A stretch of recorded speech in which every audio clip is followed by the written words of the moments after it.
Now, I know a lot of you college football fans probably don't pay attention to SMU. And I'm going to be honest with you, I wasn't paying attention to SMU until a couple of months ago. There was a point where SMU had the 5th best transfer portal class. Now, they don't have that anymore. They currently are ranked 14th in their transfer portal class according to 247 Sports. But they have Rhett Lashlee as their head coach.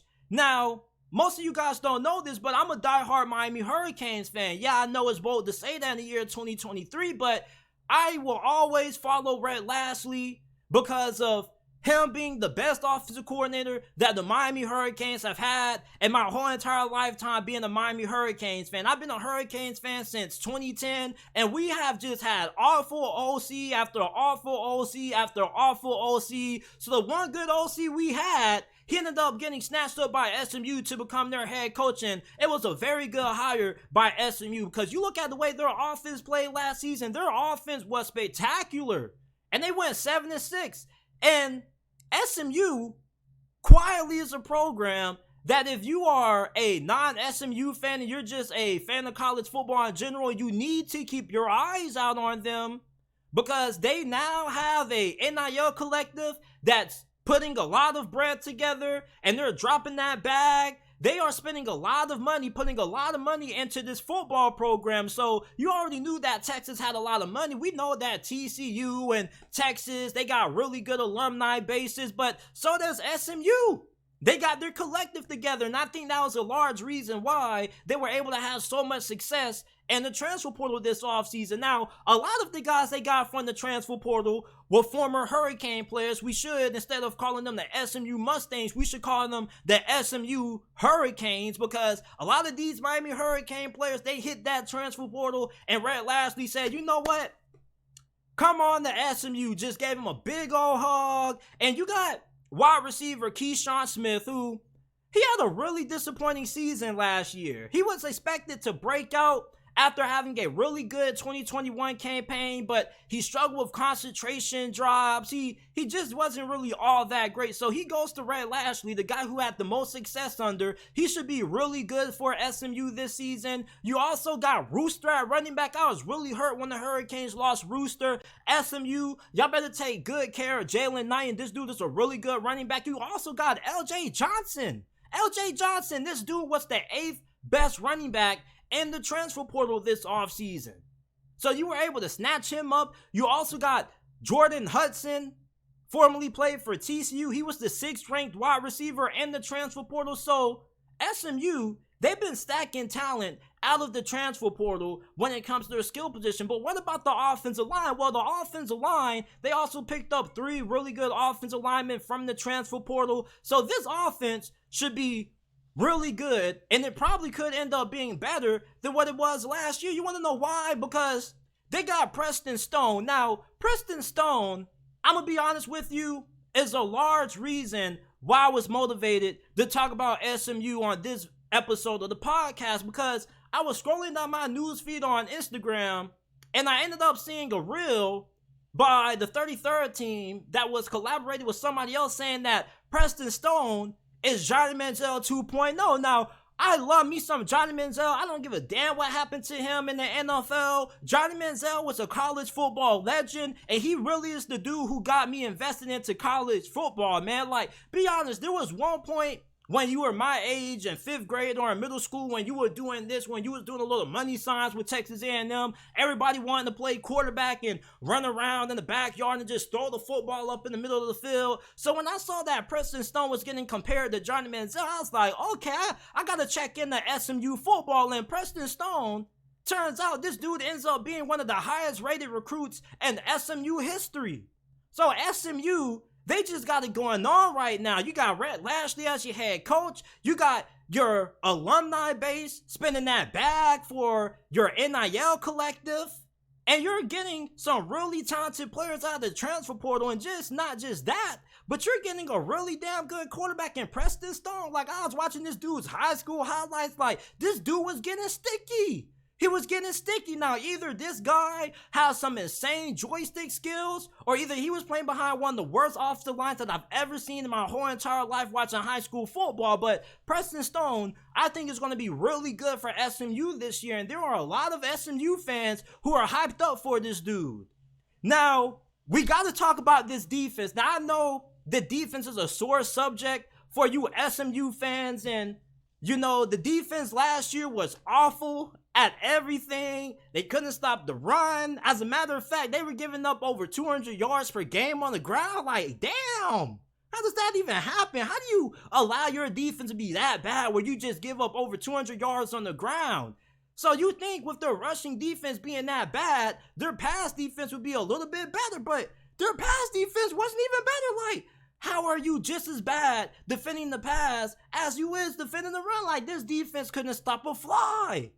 Me, you, and a lot of other people who are watching this video, we could have went out there, assembled a team in 2 weeks, maybe had a couple of days of practice, and we could have put up some points on SMU's defense with how bad they played. But they also went into the transfer portal, and they addressed that too. So, like Rhett Lashlee went into the portal and got a lot of former Miami Hurricane players on the offense side of football, he got a good amount of them from the transfer portal. On the defense side of the ball, you got 2 former Hurricanes who are defensive linemen who enter the program. Elijah Roberts and Jordan Miller both played for the Miami Hurricanes. They should be able to improve that run defense. You got a really good cornerback out of West Virginia and Charles Woods, who in 2021, he had a really productive season for West Virginia. He had 2 interceptions, a couple of pass breakups, so he's going to improve your secondary. Jonathan McGill is a really talented safety, one of the best safeties in the Pac-12, incredibly overlooked and underrated because Stanford was really bad last year.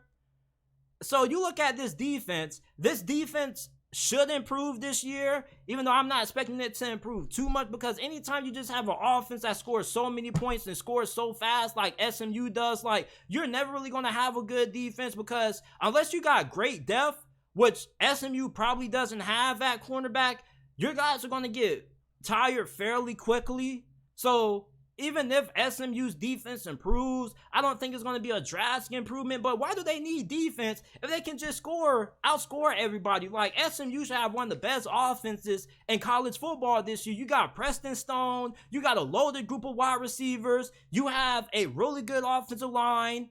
And when you look at their schedule, they're not really playing anybody that really has any good defense. I mean, you got Louisiana Tech week 1. You should take care of them. Then you got to go on the road and play Oklahoma. Now, a lot of Oklahoma fans got mad at me when I said that there's a strong possibility that SMU may end up going on the road to Norman and pulling off the upset. And there's a large chance that that happens, because did you not see Oklahoma's defense last year under Brent Venables? It was one of the worst in college football, and he's supposed to be a defensive-minded coach. And Oklahoma fans had the nerve to tell me, man, it was year 1 under Brent Venables, man. Like, of course the defense wasn't going to be great. Like, duh, we knew the defense probably wasn't going to be great, but we wasn't expecting Oklahoma to have one of the worst defenses in college football, man. Like, Brent Venables is supposed to be a defensive-minded coach, so we are going to see a really good chess match between Brent Venables' new and improved Booner Sooners offense or defense versus SMU's offense. And I'm going to be honest with you guys. I hope you guys beat Oklahoma, because Oklahoma fans just annoy the hell out of me. Like, they have one of the most annoying fan bases in all of college football.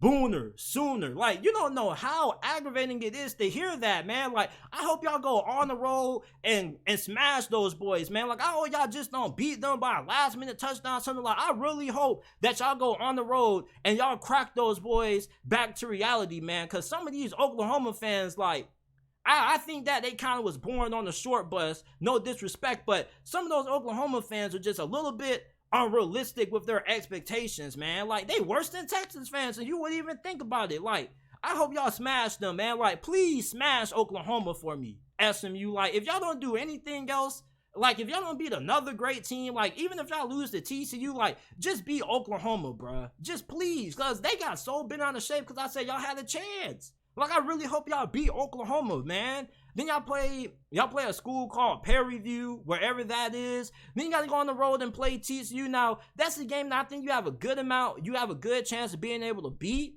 Just like Oklahoma, TCU lost a lot last season. They made it to the college football playoffs. A lot of their best players got drafted, so they're going to have a huge overhaul on that team this year. And I'm not saying that you're going to beat TCU, but I do think that you do have a 4 out of 10 chance of being able to do so. I think you got a better chance of being Oklahoma than you do TCU, even though Oklahoma's a more talented team on paper.